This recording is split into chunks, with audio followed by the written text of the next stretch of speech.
In the sweltering haze of late summer 1989, 5 children vanished without a trace during what should have been a joyful Labor Day picnic in a sleepy Texas state park. Their families scoured the woods, desperate and unrelenting. Law enforcement drained the lake, combed through brush, and interrogated every plausible lead. But the only clue ever found was hauntingly simple: a small, rusted tricycle resting alone near the edge of a forgotten stone well, silent as a gravestone. The case faded into legend, a cautionary tale whispered in local bars and around campfires. 36 years later, Hollow Creek State Park had become a ghost, its trails overgrown, its history sealed behind no trespassing signs and forgotten headlines. Yet something still lingered there, something waiting to be found. Trevor Lance, a drone pilot with a growing YouTube series called Forgotten Grounds, was drawn to the site not by superstition, but by curiosity. His channel documented the remnants of abandoned Americana, theme parks swallowed by weeds, fairgrounds rotting under the weight of nostalgia, and places like Hollow Creek that had been left to decay. But nothing he'd filmed before had felt like this. Hollow Creek wasn't just abandoned. It was preserved, like a wound that had never truly healed.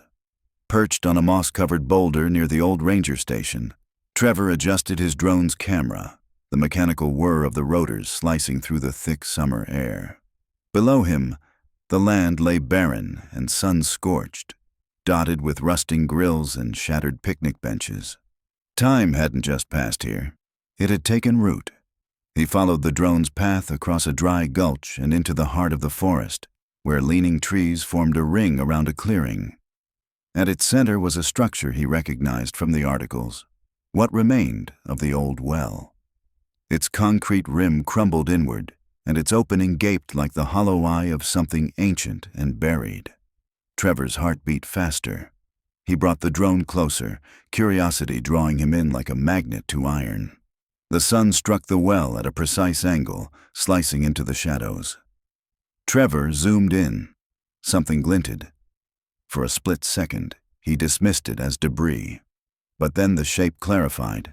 A curved handlebar, a single bent wheel, chipped red paint clinging stubbornly to a frame. A tricycle. The tricycle. He leaned in, breath caught in his throat, suddenly aware of the pounding in his ears. He steadied the drone, easing it lower, and that's when he saw it. Just beside the rear wheel, half buried in years of mud, was a hand. Small, skeletal, fragile, the kind of thing that should only exist in nightmares. Trevor's headphones slipped off as he staggered back from the screen. That buzzing in his ears? Not the drone. His pulse. His body trembled as he fumbled for his phone, fingers barely responsive. 911, what's your emergency? He swallowed, unable to tear his eyes from the image still frozen on his screen. My name is Trevor Lance. I'm at Hollow Creek State Park. I think I found something. You need to send someone, now. A long pause. The dispatcher's voice returned, calm but alert. Can you tell me what you saw? Trevor whispered, barely audible. I think I just found one of the kids. His voice cracked. I think there's more down there. September 4th, 1989. The sun burned high over Hollow Creek, cloaking the clearing in that heavy golden heat unique to the final days of summer. The scent of sunscreen, sizzling meat, and sweet watermelon thickened the air around the weathered picnic tables. Children darted between coolers and lawn chairs, barefoot and laughing, chasing after moments they didn't know would be their last. It was Labor Day, a final breath of freedom before school returned. 5 children, all cousins, played together as if tethered by invisible threads. Toby and Frankie Graham, the Marsh sisters Sadie, and the twins Janie and June. Ages 6 to 10, their world was still wide and wondrous. Rita Graham watched her youngest, Frankie, race barefoot across the clearing, arms flailing with joy as he chased after the others. His laughter rang like bells, unfiltered and wild. It was a sound Rita would later replay in her mind like a lullaby she could never hear again.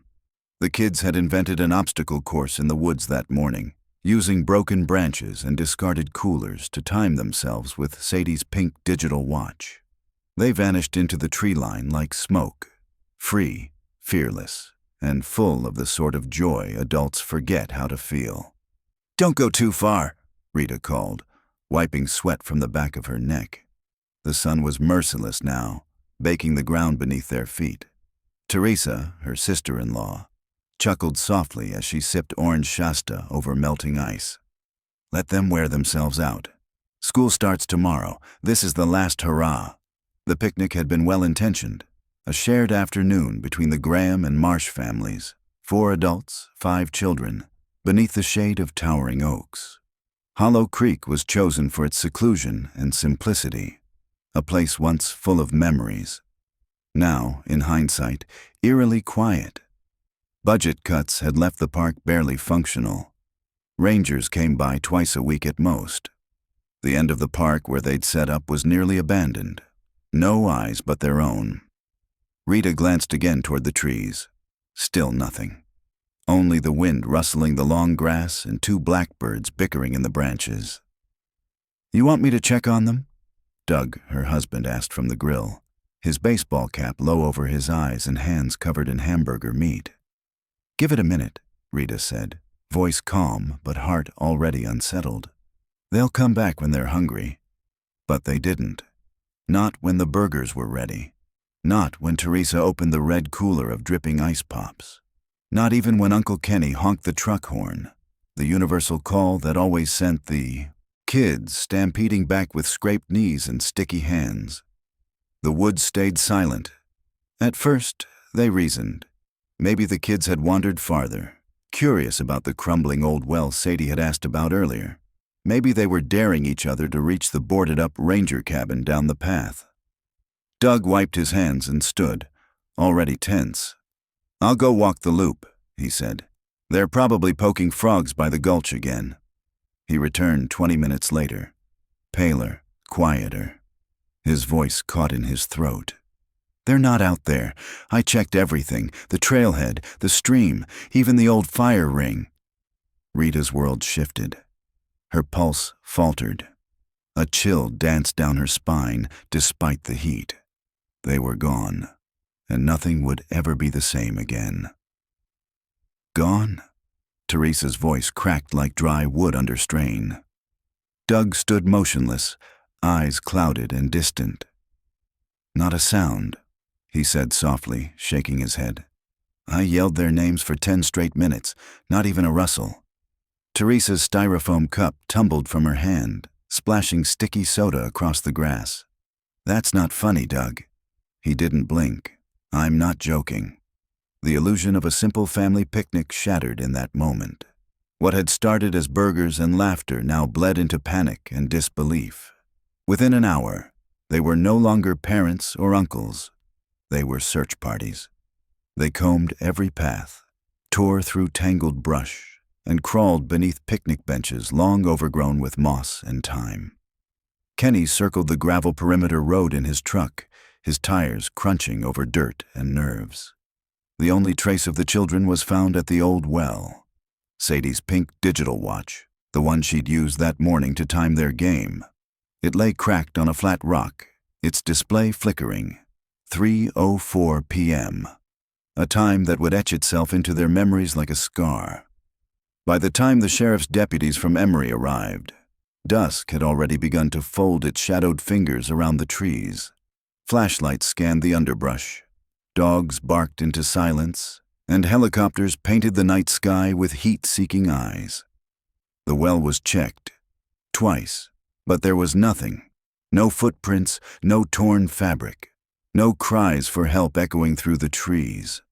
Just the vast and terrible silence of a place that had swallowed something sacred. The state evacuated the park. Rangers returned the next morning with heavier boots and darker expressions. They drained the well, dredged the stream, sent divers into the lake with weighted lines. They opened every boarded cabin, every decaying outhouse, every storage shed. But the result was always the same. Nothing. Then came the media, descending like scavengers. Helicopters circled overhead. Cameras followed mothers with swollen eyes. Microphones captured sobs, but never solutions. And theories sprouted like weeds. Human trafficking, cult rituals, sinkholes, rogue park staff. But the ground gave no answers. Grief manifested, differently for each of them. Rita stopped eating. Her sister-in-law, Teresa, developed a fear of ceilings and refused to sleep indoors. Kenny drowned his guilt nightly, blaming himself until the bottle dulled the edges. Doug, once a man of action, spent hours standing in front of a silent television, transfixed by static. The park closed in 1991, but the families never did. Every Labor Day they returned, 4 adults and the absence of 5 children. They would spread the same blanket beneath those trees, fire up the grill that always sputtered out, and wait. Not because they expected answers, but because it was the only way to feel close to what was lost. Until now. August 30th, 2025. The convoy arrived under a dimming sun. 3 trucks, 2 unmarked and 1 emblazoned with the Texas State Police emblem. The old well cast a long shadow across the clearing. Forgotten for decades, it now stood in the center of renewed dread and fragile hope. Floodlights roared to life, casting a harsh glow over the dying grass and twisted rebar of the well's edge. Detective Sarah Mendoza stepped out of her vehicle, scanning the scene with sharp, deliberate focus. The air smelled of mold, decay, and something else. Something metallic and old. Trevor Lance stood nearby, drone controller clutched like a sacred relic. His hands trembled. "You're the one who found it?" Mendoza asked, her voice calm but penetrating. Trevor nodded, throat dry. "I wasn't even looking for anything. I just film abandoned places. I thought, this one would make a good video." "Did you touch anything?" "No," he said quickly, eyes wide. "Just flew over. The trike was there, and something else. A shape." Mendoza turned toward the well, its crumbling mouth like an ancient eye. Moss clung to its circular stone lip. The top had collapsed years ago, maybe by vandals, maybe when they tried draining it during the initial investigation. A CSI tech crouched beside the rim, unspooling the fiber optic camera they'd used to explore the depth below. "What's the depth?" Mendoza asked. "About 30 feet before we hit bedrock," the technician replied. "There's water, maybe 3 feet, but it's mostly thick mud and sediment. Years of debris. And any sign of human remains? We'll know soon." The camera dipped into the darkness, its monitor flickering. At first, only the moss-lined interior. Then the tricycle emerged. Rusted, one wheel twisted under itself, its red paint faded to a dull orange. Beside it, a scrap of fabric. Then something unmistakable. A child's shoe. The kind with little blinking lights. The kind they hadn't made in decades. Mendoza's breath hitched just slightly. Then came something worse. Something deeper. A small arm, thin and still intact. Its skin preserved by the damp, like porcelain. Silence fell over the clearing. "That's human," the tech said, voice barely above a whisper. Mendoza straightened, her voice resolute. "We need a full excavation. Call in the anthropologist from San Marcos, get cadaver dogs in the area and seal a 50-yard perimeter, no exceptions." One of the younger officers paled. "You think they're all down there?" Mendoza looked at the screen, at the shoe, the tiny hand resting like a forgotten doll's arm in the mud. "I think we're about to find out." By midnight, the news vans had arrived. First 1, then 3. By morning, there would be 10. Headlines raced across the internet. Breakthrough. In 1989 missing children case. Tricycle discovered in Hollow Creek. At the edge of the tape, a weathered pickup truck slowed to a stop. A woman in her 60s stepped out, silver hair pulled back, a plastic laminated flyer in her hand, creased, worn, sacred. Rita Graham. "Mom," said the woman beside her gently, "are you sure you want to do this?" Rita didn't answer. Her eyes locked on the well, the same one they had searched, the same one they had trusted when told it was empty. "I have to," she whispered. Her daughter reached for her arm. "If it's them, if it's Frankie and the others, what do you want to happen next?"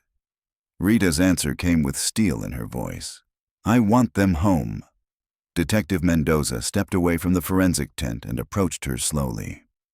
"Mrs. Graham," she said softly, "I'm Detective Sarah Mendoza. I'm leading the recovery.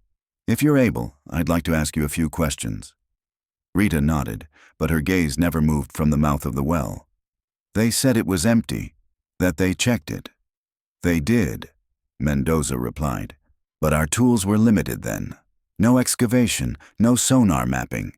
They only skimmed the surface." "You think they're all in there?"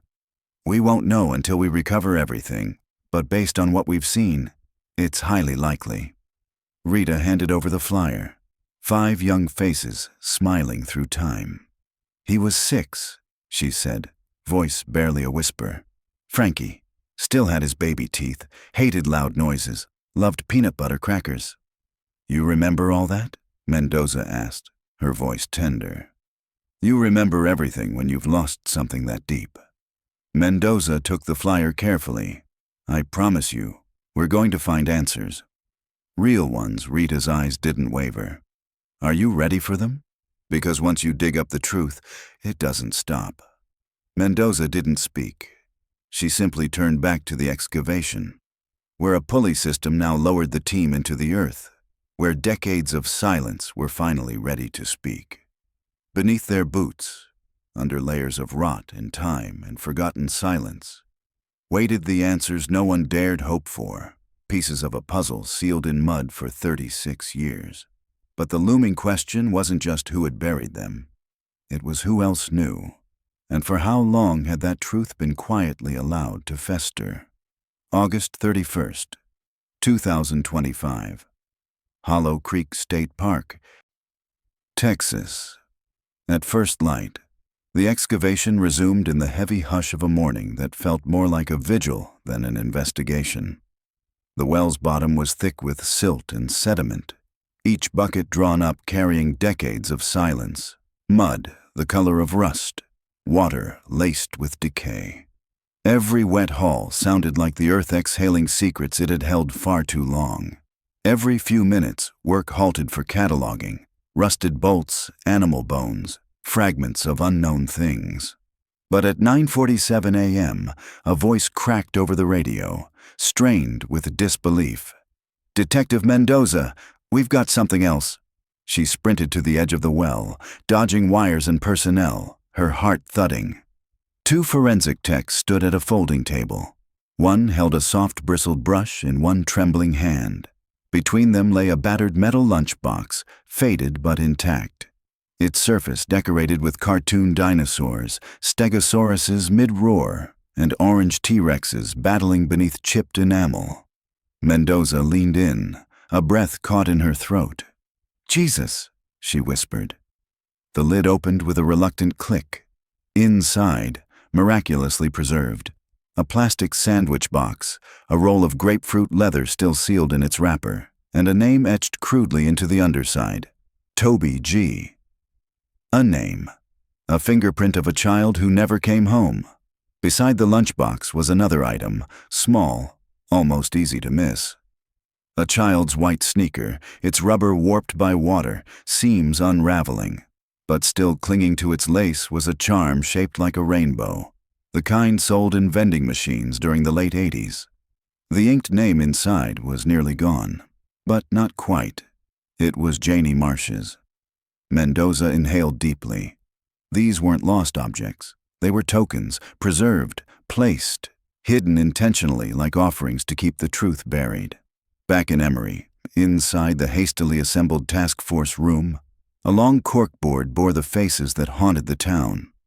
5 school photos, faded with time. Toby, Frankie, Sadie, Janie, and June. Underneath, newly collected evidence photos were pinned. Lunchbox, charm, a bow, a small whistle. None of them had been recorded in the original 1989 case logs. These were all assumed to be with the children when they vanished, Mendoza said, her voice heavy with restrained fury. Which means either they never left the park, or someone brought these back later.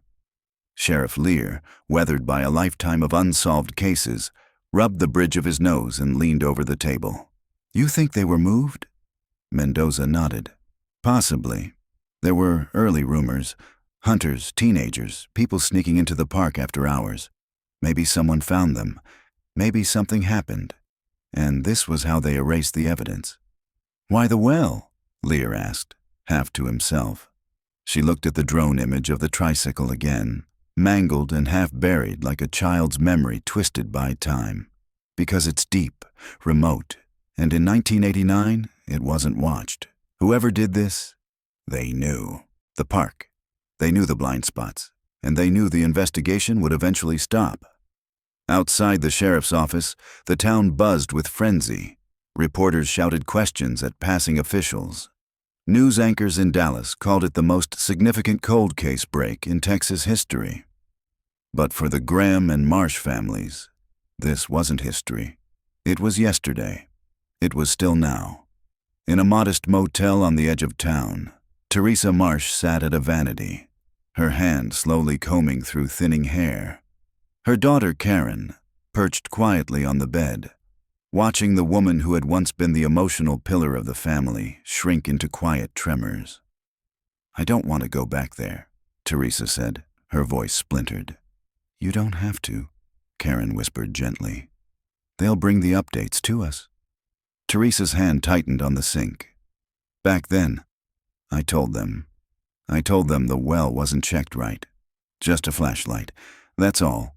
You don't find the truth by peeking into shadows. Karen moved beside her. They're listening now, Mom. They found his lunchbox.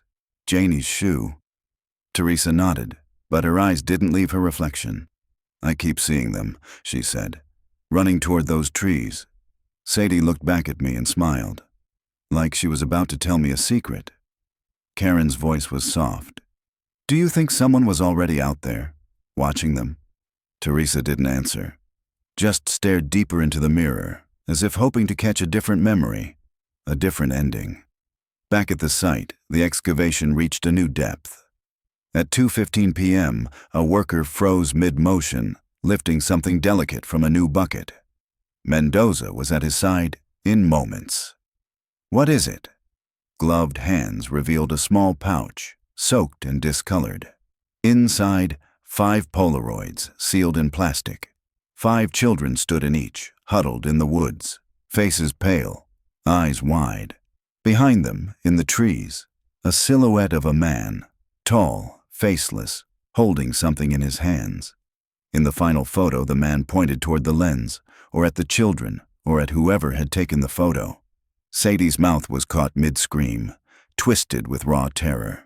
Mendoza's stomach dropped. These weren't only mementos. These were trophies.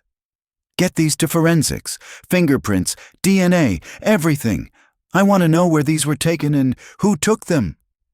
The technician nodded and bagged the photos, hands steady but solemn. The woods were growing darker again as shadows stretched toward the well. The day was ending, but the real unraveling had only just begun. The children had been meant to vanish. Someone had tried to erase them from memory, bury them beneath folklore and brush. But he hadn't planned for a drone. He hadn't planned for them to be found. September 1st, 2025. Emery County Sheriff's Department. In the stark glow of a forensic light panel, Detective Mendoza spread the 5 Polaroids side by side. The lab had cleaned and digitized them, enhancing what it could. But 36 years had left streaks and tears, time trying to erase what evil had tried to hide. But the faces were still there. Toby, standing like a shield in front, his jaw set with the illusion of courage. The twins, Janie and June, pressed close together, almost indistinguishable but for their mismatched shoes. Frankie, half-shadowed, his small fist clenched in defiance or fear. Sadie, a step ahead, like she had tried to run or had hesitated one heartbeat too long. They weren't screaming, not crying. just still, as if someone had told them to freeze. But Mendoza's eyes stayed locked on the fourth image. Sadie's mouth open wide in horror, her face twisted into a sound that the photo could never capture. And behind her, the figure, not blurry, not a trick of the light, real. Mendoza leaned in, heart growing colder. Whoever that was, he had watched them, and for all these years, maybe he had watched the rest of them too. Mendoza leaned closer to the backlit image, adjusting the contrast until the man's silhouette took sharper form. He was partially obscured by the trees, but unmistakably tall, well over 6 feet, with broad shoulders and a thick neck. He wore simple clothing, jeans and a plain shirt, nondescript in any crowd. But in his right hand he held something slender and rigid, possibly a rod, maybe a pipe, not something you'd carry on a hike with children, something meant to control, intimidate, or harm. She flagged the frame and turned to Detective Ellen Briscoe, who was seated with the original case binders splayed across her desk like artifacts from another lifetime. "You ever see a mention of a guy like this in the witness statements?" Mendoza asked. Briscoe flipped through her notes, her fingers pausing on a page marked with yellow tabs. "Nope. The only strangers reported were a couple of teenagers fishing at the lake, but they were cleared early on. No mention of a man matching this height or build." "What about unauthorized access?" "There was a note from a park ranger about the North Fire Road. Said it wasn't monitored back then, and no official patrol logs exist. It would have been passable by truck, especially before the brush grew in." Mendoza turned back to the Polaroid. The man in the background hadn't stumbled into that frame. He had placed himself there. He didn't just happen upon those children. He was waiting. Across town, in the cool glow of a federal office, a facial recognition analyst sifted through thousands of image overlays. The silhouette wasn't sharp enough to make an exact match. No facial details, no clear identifiers, just the profile of a tall man with a long object and 5 terrified children frozen before him.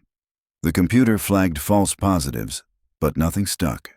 Still, one truth settled like lead. The man wasn't panicked. He wasn't reacting. He was composed, in control. Back at Rita Graham's home, the kitchen table had become a makeshift shrine of grief and evidence. Mendoza sat across from her, a box of tissues nearby, a counselor stationed silently behind. Anna, Rita's daughter, sat beside her, her eyes vacant. Rita reached for the photos with trembling hands, her eyes settling on each one like a mother recognizing lost parts of herself. "That's Toby," she said in a whisper. "And Frankie, my baby." Her voice cracked. She pointed to the third photo. "That bruise on his eye. That wasn't there that morning. I dressed him. He was fine." "Are you sure?" Anna asked gently. Rita nodded without hesitation. "Positive. Maybe he fell," Anna offered. "During the game, or the run." "No," Rita replied firmly. "Look at Sadie's face. This wasn't a game." Silence fell. Mendoza leaned forward. "I need to ask something delicate," she said gently. Rita nodded, her jaw tightening. "Was there anyone around at the time? At church, school, the neighborhood? Who gave you an off feeling? Someone who seemed too interested in the kids?" Rita's brows furrowed in concentration. "There was a groundskeeper, older guy. Wore overalls, worked the elementary school lawn. Once gave Janie and June some gum without asking. Do you remember his name?" "Number. But he drove an old brown pickup. After the kids disappeared, I never saw him again." "Did you report it?" "I think Teresa did, but there was so much going on. It was chaos." Now, though, every buried detail pulsed with relevance. On the outskirts of town, in a forgotten storage unit thick with dust, a woman named Carla Pritchard flipped through a photo album she hadn't opened in over 30 years. Her late husband's side of the family. Names and faces that had blurred over time. She paused at a page marked Summer 1989. Hollow Creek Picnic. There were photos of laughter, of kids running, of folding chairs and laughter. And then, one picture. A group of children gathered near the edge of the woods, smiling in that careless way only children can. But off to the side, a tall man in jeans and a plain shirt. Out of place. Holding something. Her stomach clenched. She turned the photo over. In faded ink, someone had written, "Harold, friend of Kenny's." Her hands began to shake. She didn't know a Harold. But she knew Kenny Graham. She remembered what happened to his nieces and nephews just days later. At 6:34 p.m., Mendoza's phone rang. "You need to get to the office," Briscoe said, voice tight. Now. When she arrived, Briscoe was already waiting in the evidence room with a sealed cardboard box labeled Case File 89-157. Graham/Marsh missing. Hollow Creek. These were part of the original ranger logs, Briscoe said, lifting a stack of old maintenance photos taken just before the Labor Day picnic, meant for trail assessments, not evidence. Mendoza flipped through them, fences, trails, trash bins, and then she stopped. A man kneeling beside the well. He wore a khaki work shirt with a stitched patch. Carnes Maintenance and Grounds contracted. He held a clipboard. A faint tool belt rested at his waist. Mendoza's eyes narrowed. "That company doesn't exist," Briscoe added. "No license, no tax ID. I pulled DMV records. There's a mugshot. 1998 San Antonio. Assault, never charged. Name's Charlie K.S. Listed height, 6 feet 3 inches. He lived less than 30 miles from Hollow Creek in 1989, and he was working illegally on state land that summer." Mendoza stared at the photo again. This man hadn't just dug a well. He'd prepared a grave. September 2nd, 2025, K.S. County, Texas. The house stood at the edge of rot and abandonment. Its paint peeled in long strips, and its windows sagged under grime.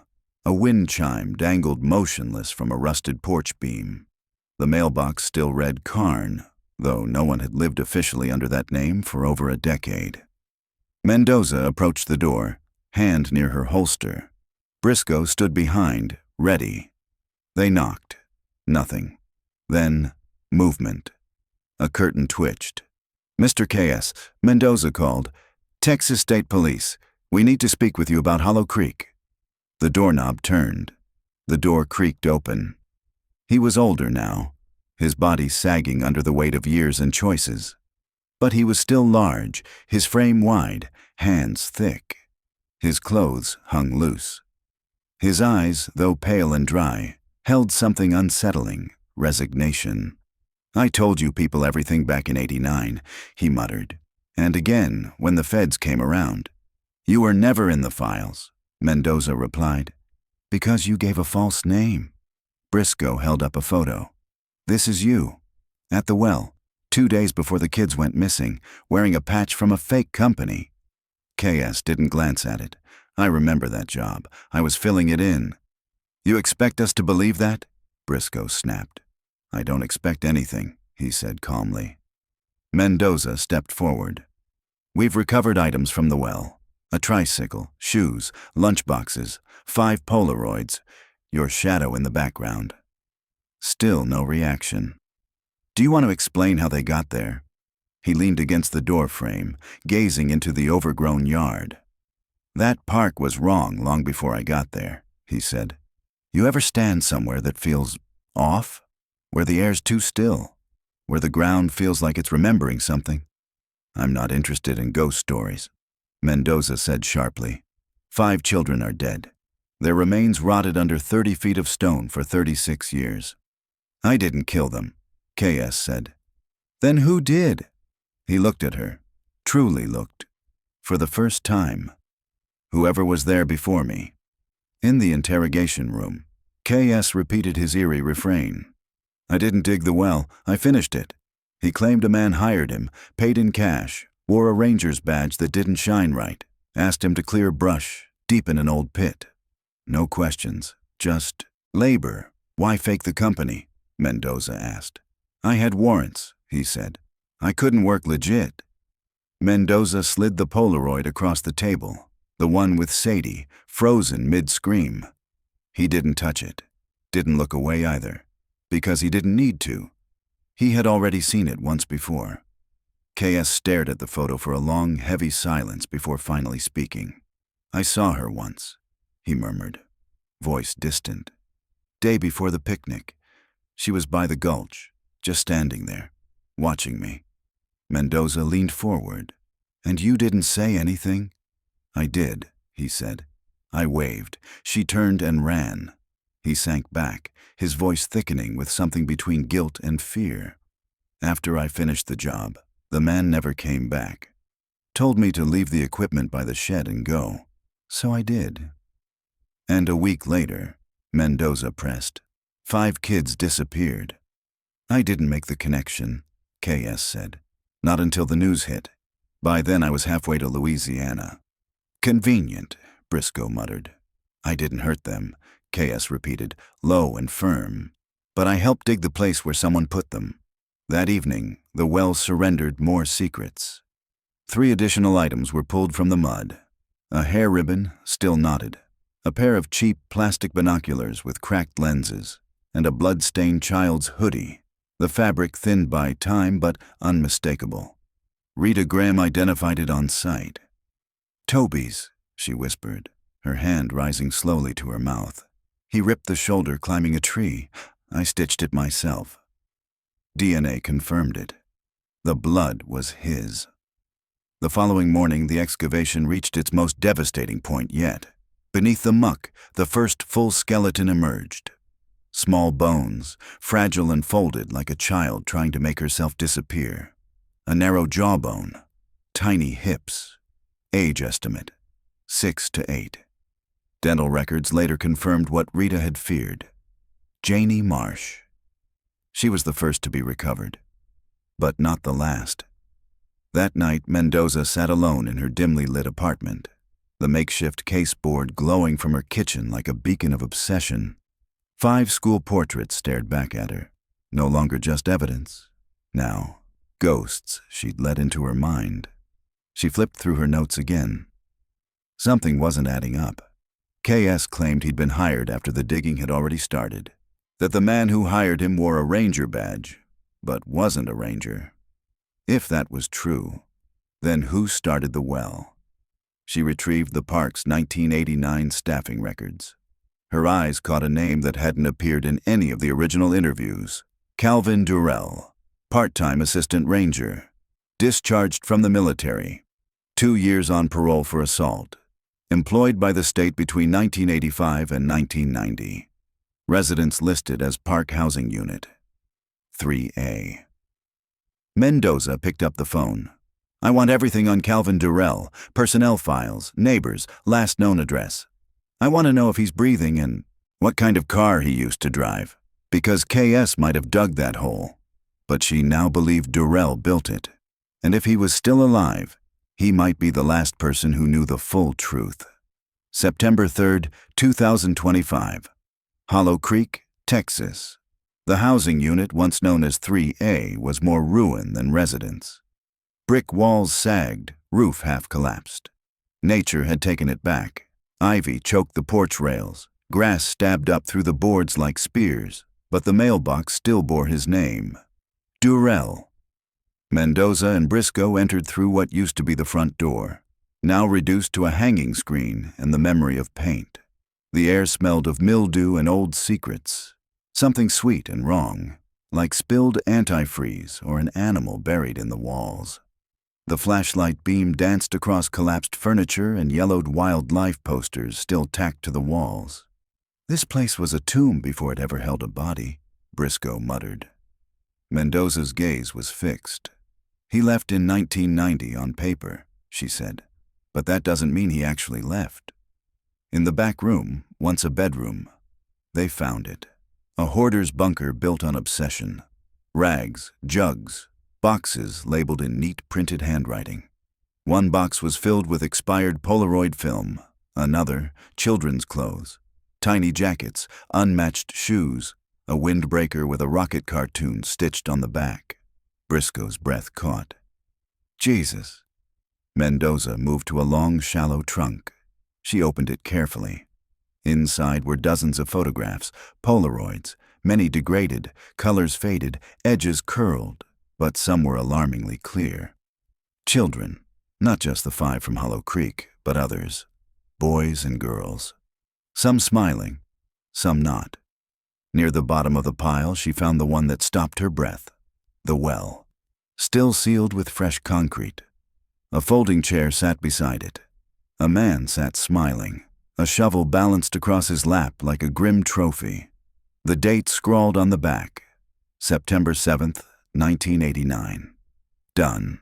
Later that night, Mendoza sat across from Norris Tilley, a retired park ranger in his 70s who had worked Hollow Creek for nearly 2 decades. "You remember Durrell?" she asked. "Too well," Tilley grumbled. Kept to himself, always carried a camera, said it was for wildlife tracking.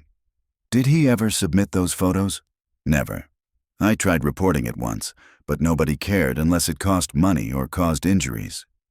Calvin didn't drink, didn't steal. He just made people uneasy." "Was he working Labor Day weekend?" Tilley nodded. "I left at noon. He was on the evening shift. Said he'd close the gates, but the next day they were wide open. He never filed his logs. No one followed up. Not until the kids went missing. And after that, gone. Vanished." At 10 p.m., Briscoe had a lead. A traffic cam had caught a glimpse of a 1982 Dodge camper van in rural Oklahoma 6 days ago. The license was partially obscured, but a wildlife officer had tagged it for suspicious behavior near a closed campsite. "Send search teams," Mendoza said. "Flag that campground and put out a BOLO on Durrell." She stared at the Polaroids again, those 5 familiar faces.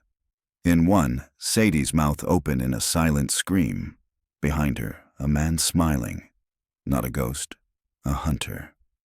That night, the lab confirmed the blood on Toby Graham's hoodie. But it wasn't the only DNA. Under his fingernails was another sample, male, degraded, unknown. The same unidentified profile matched Janie's ribbon and the twins' binoculars. Whoever touched them, whoever hurt them, had never been arrested, never been entered into the system. He was still out there. 2 hours later, Mendoza's phone rang again. Border Patrol in Atoka County, Oklahoma, had found something deep in the woods near an abandoned trailhead, a decaying cabin, and inside it, a wall of photographs. Most had been ravaged by weather, but 5 were pristine, clean, recently placed.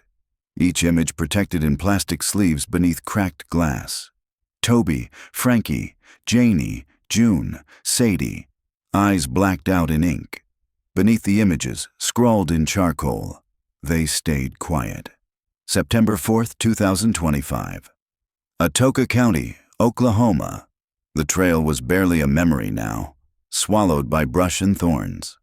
The ground littered with shotgun shells and fragments of a darker history. It took the forensic team 20 minutes to reach the site. Mendoza stepped into the cabin with her hand on her weapon. She wouldn't need it. The place was long abandoned. But it wasn't empty. The first thing she noticed wasn't the rot. It was the cold. As if the walls themselves remembered what had happened there, and were still holding their breath. The cabin stood in quiet shadow, cloaked beneath towering oaks that filtered out both sun and time. The structure, though weathered, held its bones. Walls slumped with decay, but upright. But the second thing Mendoza noticed after stepping inside wasn't the architecture. It was the silence. Not the quiet of peace, but of absence.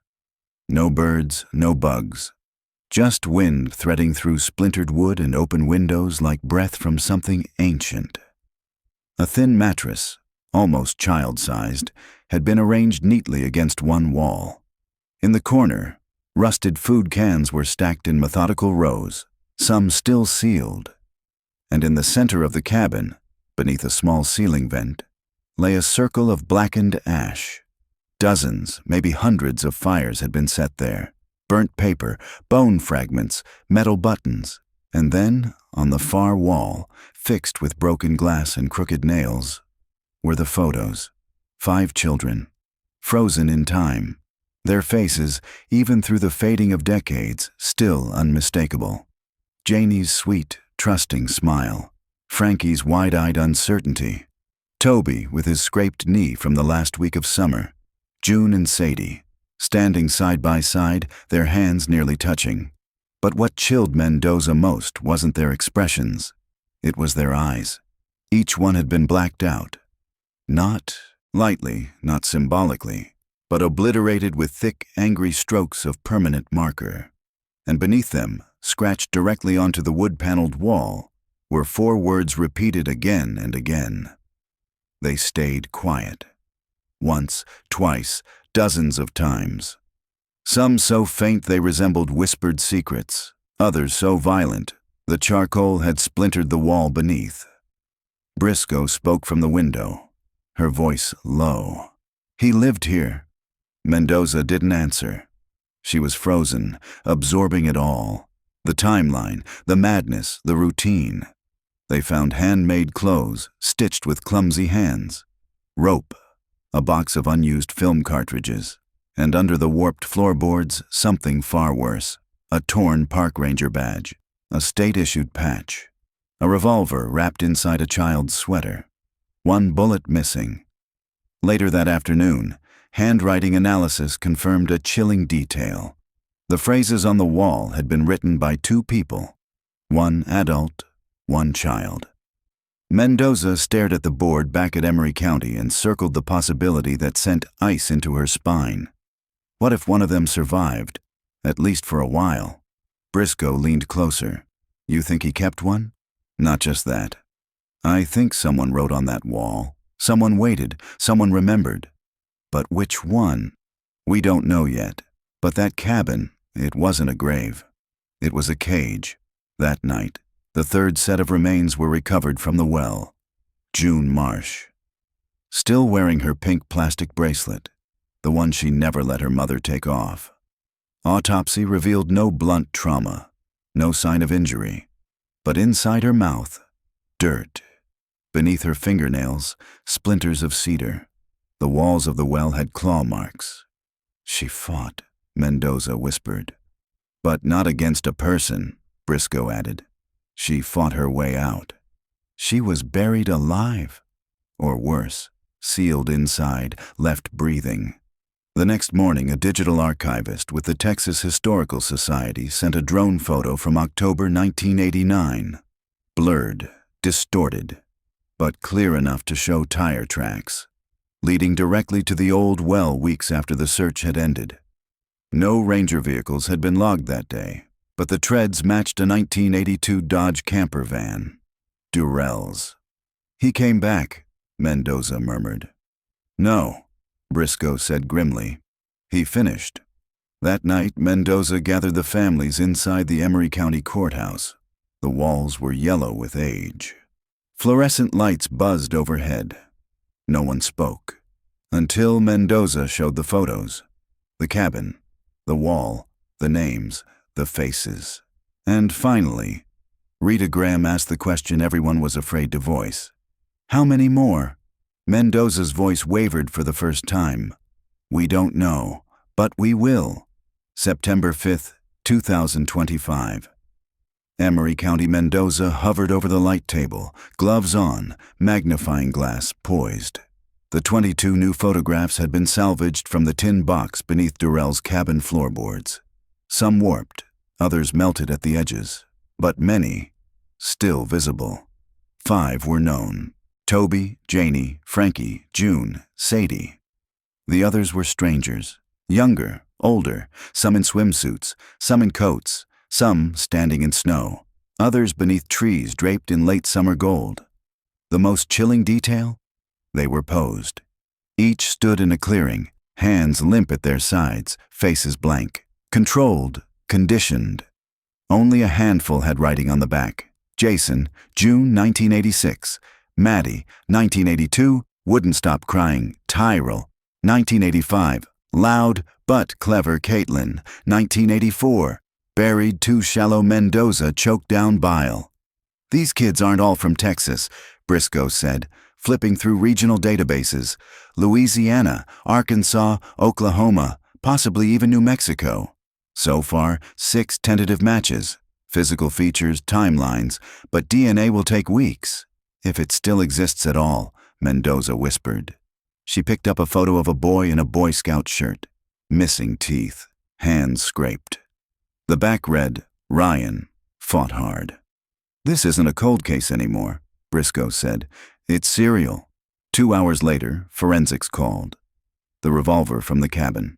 1 fingerprint, not Durrell, not Carnes, Sadie Marsh. She held the gun, Mendoza whispered. Maybe at the end, maybe she used it. Or tried. Briscoe stared at the board. We've recovered Janie, June, Toby. Frankie's bones may be among the fragments, but Sadie, she's still missing. She was always the protector, the defiant one, the loud one. That night, Briscoe found something buried in overlooked logs, an incident report from Caddo Lake Campground dated April 7, 1990. A barefoot girl, tattered dress, pale, bruised, dark tangled hair, gone before rangers could reach her. No missing report was ever filed, but the description was Sadie Marsh. Are you saying she escaped? Rita asked, tears already streaming. We think she might have, Mendoza replied. At least once. Then why didn't she come home? Maybe she couldn't. Maybe she was hurt. Maybe she didn't think home still existed. She would have been 12, Rita whispered. And still fighting. Back at the cabin, they rechecked every board, every nail. Then Briscoe found it. A pencil mark, almost gone. If I'm gone, dig under the stove. S. They tore it apart. Beneath, wrapped in duct tape and fear, was a metal tin. Inside, a notebook, waterlogged, but legible. The handwriting was small, careful, panicked. Page 1. My name is Sadie Marsh. I'm 11. I don't know what day it is. He took us on the last day of summer. He said we were going to stay forever. Final page. I think I'm the only one left now. I hid the gun. If he comes back, I'll shoot. If I don't make it, please tell my mom I tried. Mendoza closed the notebook, hands trembling. She didn't just survive, she said softly. She resisted. She wrote everything down. She left a map. She fought, Briscoe added, and maybe, just maybe, she won. September 6th, 2025. Emory, County Sheriff's Department. The notebook now lay beneath glass, every page scanned. Verified by a linguistic expert. Slant, syntax, pressure. All matched a child between 10 and 12. It wasn't frantic scratching. It was a record. Sadie hadn't written for herself. She had written for us. Mendoza read the words again. He stopped calling me Sadie after Janie was gone. He called me number 5. Briscoe's voice cracked. It was a countdown. Mendoza nodded. And when she was the last, she knew. But she didn't break. She listened. She learned. She counted his footsteps. The girl who'd been silenced had written a story the world couldn't ignore. And it was only just beginning. She always remembered the way he came in through the back, the way the trunk never fully latched. It was a sliver of opportunity, and Sadie Marsh had waited for it with the silent patience of someone who knew that hesitation meant death. When the chance finally came, she didn't flinch. Lab results the next morning confirmed it. The DNA on the revolver matched the samples pulled from the inside spine of the notebook. Sadie had held both, but the blood on the revolver grip belonged to someone else, a man, most likely Calvin Durrell. Later that evening, a call came in from McCurtain County, Oklahoma. A hiker had stumbled upon a human skull in a collapsed ravine, some 30 miles from the ranger's cabin. It was small, 2 teeth missing, wrapped in an old plastic bag, half buried beneath a pile of stones. Next to it, A few scraps of decayed cloth, a cartoon frog button, faded and weather-worn. When Mendoza received the emailed photo, she didn't breathe. Rita Graham saw it the next morning. "Frankie's," she whispered. "He wore that shirt almost every day." Autopsy confirmed the child had been male, approximately 7 to 9 years old. Cause of death: blunt force trauma to the back of the skull, quick, final. "Sadie didn't bury him," Briscoe said, voice tight. "Durrell did, and she saw it." "She probably waited," Mendoza added. "Waited until he was gone, and then she ran, but she couldn't save the others. Maybe she knew they were already gone." The last entry in the notebook told the rest. It was jagged, frantic. "I did it. I'm sorry. I had to. I couldn't wait for him to come back. He bled a lot. I ran. I don't know where I'm going. I hope someone finds this. I don't want to disappear like them. No signature, just an S 3 times, scratched so hard the paper nearly tore." At the press conference the following morning, Mendoza addressed a crowd of reporters. "We believe Sadie Marsh may have survived weeks, possibly months after the others were taken. She escaped captivity, she injured her abductor, and she left us the first real trail this case has ever had." When asked what happened to her, Mendoza didn't speculate. "We believe she died shortly after her escape, somewhere in the wilderness between Hollow Creek and the Oklahoma border. But we're not done." They weren't. Briscoe held up an enhanced image of a partial handprint, found on the back of the notebook. The print didn't match Durrell, or KS, or Sadie. It matched Eldon Hasker, a drifter with a record. Once arrested in Arkansas in 1993 for attempted abduction. Vanished in 1994. A ghost, now reappearing in the most haunting of ways. That night, Mendoza stood at the edge of the old well. The excavation continued beneath floodlights, bone fragments catalogued one by one, but no trace of Sadie. "She didn't die here," Mendoza murmured. "She ran, and she left a message, not for help, for justice." The next morning, Mendoza sat alone in the Hollow Creek County Archives, searching through old mall photo booth reels. Briscoe had doubted, but Mendoza was sure. If Sadie escaped, if she made it out, she would have gone where there were people, cameras, a place where maybe, just maybe, someone would see her. She stopped on reel 17B. 3 frames, grainy, low res, but unmistakable. A girl, late preteen, bruised, wide-eyed. In the second frame, a man's arm reached in, gripping her shoulder. In the third, her mouth open, not laughing, shouting. Dated October 4th, 1989. They ran facial recognition, 91.4% match to Sadie Marsh. The man in the third frame, partial face visible, scar on the jaw. Eldon Hasker. She'd escaped Durrell, but Hasker had found her. Later that week, Mendoza uncovered the last known location of Hasker, a burned-down garage in Arkansas. In its crawl space, they found a sealed lunchbox. Inside, brittle bones, a child's femur, teeth. DNA ruled out Sadie. Male child. Likely died before October 1989. One of the others. But Sadie had escaped again. At social services in Denton, Texas, Mendoza found a file dated October 15th, 1989. A girl.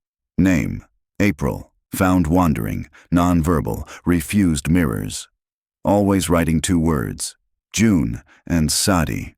Clothes: torn blue dress. Jacket sleeve stitched with a toy frog button. It was her. She had been placed in foster care, then vanished again.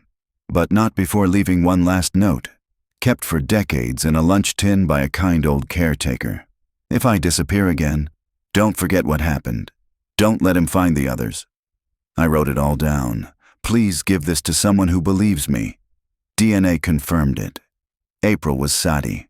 She had survived twice. She had fought, documented, disappeared. And maybe, just maybe, she had watched everything unfold from the shadows. A surveillance image from 2022 showed a woman at the Hollow Creek excavation site. Hat, sunglasses, Watching, gone in 41 seconds. Another image from 2019, a credit union donation bin, a folded $5 bill, signed SM. At the Hollow Creek Memorial Site, 5 names were etched into brass. But beneath the plaque, one more message. She stayed quiet. Then she spoke, and someone finally listened.